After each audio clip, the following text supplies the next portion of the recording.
যারা বলেছেন, এখনো বলছেন, একটি দলের বড় বড় নেতারা, স্থায়ী কমিটির নেতারা বলছেন যে পার্লামেন্ট ছাড়া কি করে আইন তৈরি করা হয়। আজব ব্যাপার। আজকের প্রমাণদের, তথ্য প্রমাণ, সেই সব নেতাদের বক্তব্যের তীব্র প্রতিবাদ। আপনারা মানুষের আকাঙ্ক্ষার বিরুদ্ধে কথা বলেছেন। আইন, বিধান, সংবিধান, প্রক্লেমেশন, অর্ডিন্যান্স, লিগাল ফ্রেমওয়ার্ক অর্ডিন্যান্সের ভিত্তিতে যেটা 70 নির্বাচন হয়েছিল, সমস্ত বিধানের বিপক্ষে আপনি কথা বলে গণ আকাঙ্ক্ষার বিরুদ্ধে যে কথা বলেছেন, এই প্রবন্ধটা উল্লেখ করে আপনাদের বক্তব্যের তীব্র প্রতিবাদ করা হয়েছে।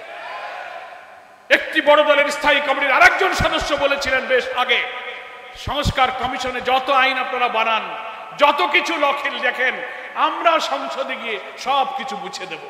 কি বলেছেন বলেন? তার বিরুদ্ধে এই প্রবন্ধ হচ্ছে তীব্র প্রতিবাদ। শিক্ষা নেওয়া উচিত। আপনারা শুধু এটা মনে করবেন না যে আইন, কানুন, সংবিধান সবকিছু আপনাদের আলমারিতে আছে। এদেশের মানুষের কাছেও আইন, সংবিধান সম্পর্কে অভিজ্ঞ মানুষও আছে, রেকর্ডও আমাদের কাছে আছে। যদি আপনাদের আরো কোনো পাল্টা যুক্তি থাকে, সর্বদলীয় ভাবে দেশের সেরা বরেণ্য আইনজ্ঞদেরকে নিয়ে আপনারা একটি রাউন্ড টেবিল বৈঠকের আয়োজন করুন।